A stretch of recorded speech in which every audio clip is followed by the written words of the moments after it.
Welcome back to AS Talk, Anissa dan Suami Talk, di mana kami banyak bahas tentang parenting, keuangan, dan hal yang menarik untuk kami dan hopefully menarik juga buat kamu.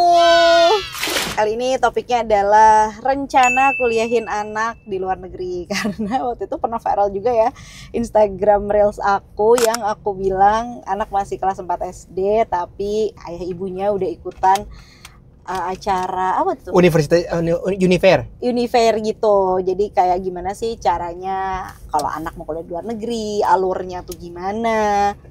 Apa yang harus disiapin? Karena menurut aku justru kelas 4 SD ini krusial gitu. SMP-nya mau kemana? Bukan tiba-tiba udah SMA baru mikirin mau kuliah di mana. Kayak jangan-jangan ada hal-hal yang harus disiapin dari SMP. Makanya waktu itu kami nyari dari kelas 4. Dan berikutnya pun pas kelas 5 ya kemarin waktu itu dia ada event jadi nggak bisa ikut, aku datang sendiri juga ke eventnya Siap Kuliah namanya.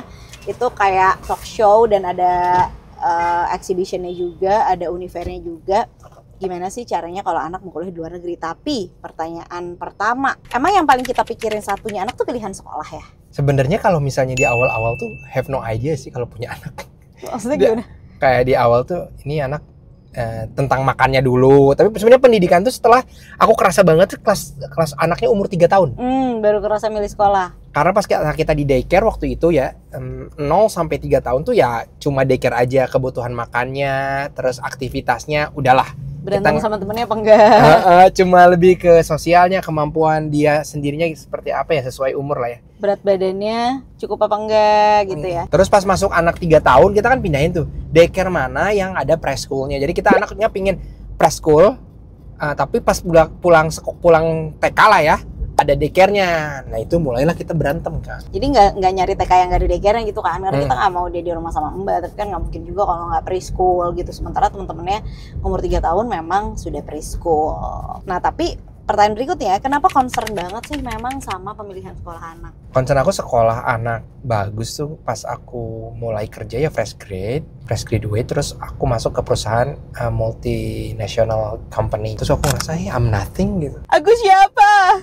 Bukan aku siapa karena mereka lulusan mana, tapi ketika udah ngomongin kerja ya, bagaimana mereka productivity, bagaimana cara mereka ngomong, presentasi, itu aku ketinggalan jauh banget sih. Bukan dari cara pemikiran aja, dari bahasa aja. Aku tuh nggak bisa bahasa Inggris kan ya. Dan kalau misalnya udah disebar ke daerah, misalnya aku kerja di project daerah Sumatera gitu, aku nggak sama peers orang Indonesia tuh.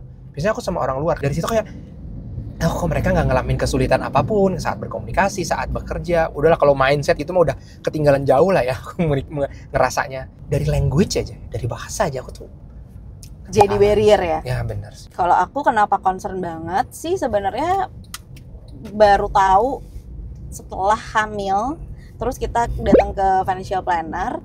Terus dia bilang, iya kalau sekolah di Jakarta tuh harganya sekian. Terus kita kayak iya aja, belum tahu kan sekolah itu kayak apa gitu. Terus, sampai ditanya itu, ini rencananya mau sekolah di mana untuk plannya? Gak tahu, ya kan kayak tahu. Terus si mbaknya tuh kayak ngeliatin daftar harga gitu kan, gak tahu gitu kan, baru hamil tuh, waktu itu baru hamil 10 minggu. Kayak nggak tahu, nggak ngerti gitu. Jadi sebenarnya concernnya itu muncul justru setelah nyari tahu. Sekolah zaman sekarang seru-seru banget ya. Oh ternyata banyak ya yang bukan cuman sekedar project base gitu, tapi melihat kebutuhan anaknya tuh terpersonalisasi gitu. Ternyata yang dibilang anak pinter tuh bukan anak yang jago matematika gitu. Ternyata ada ya sekolah yang toiletnya di dalam kelas dengan toilet ukuran mini, dengan kalau habis makan cuci piring sendiri karena di kelasnya ada wastafel. Makin lah kan ya pengen ini itu kan. Kok aku nggak punya sekolah kayak gini gitu waktu aku kecil dulu. Jadi concernnya ada di situ sih. Wah ternyata sekolah zaman sekarang tuh seru banget, nyaman banget. Aku pengen di sekolah yang kayak gini. Jadi lebih spesifik gitu, pengen sekolah yang kayak apa. Plus karena juga belajar parenting, sekolah tuh harus sepaham ya sama pengajaran kita di rumah gitu. Kita di rumah udah rapi banget, anak behaviornya bagus banget, di sekolah ketemu anak-anak yang behaviornya kurang bagus karena mungkin orang tuanya juga nggak belajar parenting, jadinya kan nggak sejalan. Justru keinginan pengen anak sekolah bagus itu bukan kayak anak zaman sekarang yang sekarang bagus-bagus gitu. Enggak, datang ke sekolah survei, wah gila, kita harus melakukan apa nih biar anak kita bisa sekolah bagus. Nah kalau aku pertama kali terpapar sekolah bagus itu dulu kalau main di Jakarta tuh jarang banget kita ke playground ya. Seringnya ke mall tuh. Aku tuh sama ke mall karena mall tuh nggak ada, enak lah ada AC-nya ya. Nggak beli makanan juga nggak apa-apa. Pasti karena anaknya ngomong bahasa Inggris ya? Bukan. Oh, bukan. Bukan. Pas di sana, boleh nyebutin merek nggak sih? Boleh. Ada sekolah Cikal tuh di FX Sudirman. Oh iya bener. Terus ngelihat project base kan suka ada kacanya, kita ngelihatnya mereka lagi anak TK ya? Anak TK waktu itu kan. Kalau aku sendiri terpapar di situ sih. Ada sekolah di mall. Iya, jadi gitulah. Karena terpapar oleh berbagai pilihan. Jadi ada sih faktor waktu kecil sekolah aku jelek, iya. Tapi juga kan dulu memang pilihannya juga nggak banyak gitu kan. Kalau sekarang dengan banyaknya pilihan, ya tinggal kita gimana caranya bekerja kerasnya aja gitu supaya bisa afford sekolah anak yang kita mau dan tidak mengabaikan faktor-faktor lain kayak nabung dana pensiun, nggak jadi ngutang bayarnya, dan tetap bisa liburan gitu. Tapi di sisi lain bisa juga pilih sekolah anak itu yang bagus. Nah tapi kalau itu kan ngomongin TK SD gitu ya. Kalau kuliah, seberapa pengen sih kamu anaknya kuliah di luar negeri? Kalau aku mau banget tuh karena gini, misalnya aku ketinggalan sih. Pas pengalaman aku sekolah ya, itu ketinggalan banget sih kuliah aku. Misalnya aku kuliah di tahun 2000 awal ya. Itu buku yang kita pelajarin, itu buku tahun 1970 atau 80. Sedangkan jurusan aku teknik telekomunikasi, itu ketinggalan. 5G baru kemarin di Indonesia ya. Tapi sebenarnya secara textbook, secara keilmuan gitu udah di tahun 2000 awal tuh udah udah dikenalin lah kalau di kampus luar negeri. Kalau di aku masih bikin rancangan PCB apa gitu, belum sampai ke sana gitu. Nah, ini juga ada fakta nih. Faktanya kata UNESCO, jumlah mahasiswa yang belajar di luar negeri itu Indonesia tuh menduduki peringkat kedua di negara ASEAN. Jadi banyak juga sebenarnya ya orang Indonesia yang kuliah di luar negeri, tapi kan bandingannya negara ASEAN yang nggak banyak-banyak banget ya, tapi ternyata menduduki peringkat 22 juga di dunia. Jadi memang cukup banyak zaman sekarang anak Indonesia yang belajar di luar negeri. Kalau misalnya ngomongin quantity, ya emang kita jumlahnya 270 Bener, juta ya. kan masa dibandingkan sama Singapura ya udah pasti lebih banyak Indonesia gitu kan. Tapi kalau ngomongin percentage itu mungkin kecil banget sih dibanding Singapura ya. Yang kuliah aja kan cuma berapa persen ya. Cuman kalau kita ngomongin competitiveness ya pada akhirnya orang-orang yang kuliah kan versus orang-orang yang kuliah kan, sehingga kuliah di mana akan jadi krusial gitu. Tapi kalau aku sendiri kenapa aku pengen anakku kuliah di luar negeri? Karena biar kuliah di luar negeri aja. Karena biar nggak kuliah di Indonesia Valid aja. Perasaan kamu. Iya kan? Karena aku kuliah di sini di universitas negeri, menurut aku kayak iya oke, tapi begitu aku ketemu orang yang kuliahnya di luar tuh ternyata beda ya, cara belajarnya beda. Dia ketemu orang dari berbagai negara. Aku di universitas negeri ketemunya orang dari berbagai daerah ya. Dia ketemu orang dari berbagai negara gitu dengan culture yang beda-beda. Aku pengen dia punya pengalaman itu aja sih. Sebenarnya nggak kepikiran banget biar nanti kerjanya bagus. Ada faktor itunya, tapi pengalaman berkuliahnya sih yang aku kayak pengen dia punya gitu. Kalau kamu waktu dulu, kamunya ada nggak cita-cita kuliah di luar negeri? Enggak sih, malah Nggak kepikiran kali ya. Aku dulu pinginnya kaya aja udah. Rumah kayak aku ya, definisi kayak aku adalah punya rumah sendiri, punya mobil dan punya motor yang bagus. Motornya bebek lagi ya, nggak motor yang wah gitu. Kalau akunya sendiri dulu baru terpapar luar negeri itu setelah kayak mau lulus S1 gitu. Kalau kayak adik aku itu kan udah pas S1 aja tuh udah banyak exchange ya. Kalau aku tuh kayak masih susah gitu informasinya karena juga internet belum kayak sekarang. Tapi pas udah mau S2 dan aku ngeliat teman-teman S1 aku tuh banyak yang exchange tapi nyari sendiri gitu ya, bukan dari kampus. Terus S2-nya tuh pengen kuliah di luar. Jadi waktu lulus kuliah pertama kali yang aku lakukan tuh justru les bahasa Inggris. Jadi aku ngambil les TOEFL IBT karena aku pengen nyari beasiswa ke Korea ya sebagai K-popers ini. Aku pengen kuliah di Korea gitu waktu itu. Tapi terus keterima kerja lebih seru lagi ke Koreaannya. Jadi aku melupakan lah sih niat S2 di luar negeri itu. Lagian kalau kita pikir-pikir, dulu juga niatnya emang bukan kuliah gitu. Niatnya bukan belajar. Ketemu K-pop idol. Ketemu K-pop idol, pengen kuliah di Korea gitu. Sehingga kalau ditanya untuk kuliah apa enggak sih, kayaknya enggak gitu. Jadi enggak tuh terinspirasi misalnya mau di Ayunda, S1-nya di University of Oxford, S2-nya di Stanford. Enggak juga sih, tapi kalau sekarang melihat banyak orang yang makin banyak kuliah di luar negeri, aku jadi ngelihat anakku kenapa nggak kuliah di luar negeri aja, apa barrier dia gitu. Barrier aku dulu informasi, nggak ada informasi, jadi susah ya mau kuliah keluar. Anakku kan sekarang enggak gitu, informasi ada, uang beasiswa tuh banyak banget gitu. Kalau sampai harus pergi ke negara yang bayar sendiri tuh banyak pilihan negara yang biaya kuliahnya bakalan sama kayak di Indonesia gitu. Nah itu pentingnya ikutan acara-acara Univer itu ya. Bahkan kemarin aja ada yang teman aku share, ada akun Instagram orang Indonesia yang tinggal di Inggris. Di situ ada informasi tentang gimana cara bikin visanya, kalau misalnya mahasiswa seperti apa, pekerja gimana, sampai ada informasi beasiswa. Yang mana sebenarnya kalau kamu nyari sekarang tuh mudah ya. Tapi kalau kita nyari sendiri kan informasi itu ada di mana-mana ya. Tapi pas kita datang ke University Fair, tempatnya itu satu, tempat source-nya di situ, kita nanyanya bisa banyak hal. Kita nggak perlu nyari-nyari dan udah apa ya, kayak ada capnya bahwa mereka emang profesional di area itu. Dan ada studi juga nih, katanya lulusan yang menempuh studinya di luar negeri, kemungkinan bekerja di luar negerinya tuh sebenarnya cuma 19-20 poin persentasenya dibandingkan mereka yang nggak pernah belajar keluar. Nah tapi kalau kamu kepikiran nggak, oh dia harus kuliah di luar negeri biar nanti kerjanya di luar negeri gitu? Kalau dia kerja di luar negeri, wah enggak sih. Menurut aku ini ya, kamu kuliah di luar negeri, kerja dulu di luar negeri ya. Karena beda tuh, kuliah sama kerja beda ya. Setelah itu kamu di luar negeri, baliklah ke Indonesia. Ngapain? Cari duitnya lebih gampang. Ya sebenarnya selain itu juga. Dia tergantung sih di negara mana ya. Kamu pas balik lagi ke Indonesia, kamu tuh punya pola pikir yang berbeda ya. Kita bilang aja, kamu punya pola pikir 5 tahun lebih cepat daripada saat ini. Jadi kamu juga akan lebih banyak membantu orang. Duitnya lebih banyak ya. Tapi mindsetnya pun berbeda ketika kamu di sini aja lokal gitu. Tapi kamu act-nya lokal tapi mindsetnya global gitu. Atau kebalik ya harusnya. Benar. Nah tapi kalau aku sih berharapnya dia kerja di luar aja dan gak usah pulang lagi sih, for good aja, maksudnya di luar. Tapi di negara yang memang bagus gitu kan, tiba-tiba di negaranya mana ya, Malaysia sama aja gak sih sama Indonesia. Menurut kamu tuh bagus gimana definisi negara bagus? Yang memang si kehidupannya tuh menjamin warga negaranya, jadi ya udah pajak dipotong tapi nggak ada yang korupsi, kita tahu dana pensiun kita aman gitu sama negara, ya udah kerja 9 to 5 ya, Scandinavian country, Jerman ya, meskipun katanya susah banget ya kerja di Jerman, cuman ya again kenapa, karena itu akan terjadi pada saat dia dewasa nanti, we have no say sebenarnya. Ini kan cuman hayalan kita doang ya, nanti dia mau ngapain sebenarnya terserah dia aja gitu, toh bakalan udah dewasa banget, itu kayak kita udah nggak perlu ngatur-ngatur dia lagi harus apa sih di masa itu gitu. Jadi kalau misalnya sekarang kita mencari informasi sebanyak-banyaknya, once anak kita mau ngambil sebuah keputusan, kita tidak mengarahkan, tapi kita ngasih gambaran loh. Kalau kamu ambil ini, konsekuensinya kan ini. Tapi bayangin kalau kamu nggak pernah tahu informasi itu. Benar. Anak ketika ngambil sebuah keputusan, kamu akan iya aja, karena kamu nggak pernah tahu konsekuensinya, nggak pernah tahu apakah itu keputusan terbaik. Keputusan tuh banyak ya, keputusan baik banget, lebih baik, tepat, tidak tepat, indikatornya apa, banyak banget.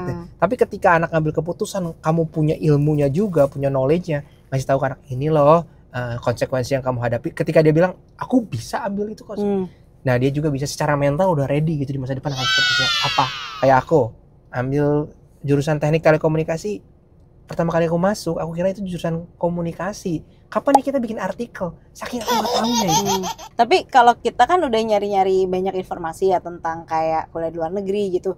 Informasi apa sih yang baru kamu tahu dan bisa kamu share? Aku baru tahu ya. Ternyata bisa ya sekolah di luar negeri itu gratis. Bahkan bisa sampai dapat untung. Karena kamu dapat beasiswa lebih dari satu. Misalnya kamu dapat beasiswa nih. Beasiswa tuh nggak ada aturan kamu bisa dapat dari beasiswa lain.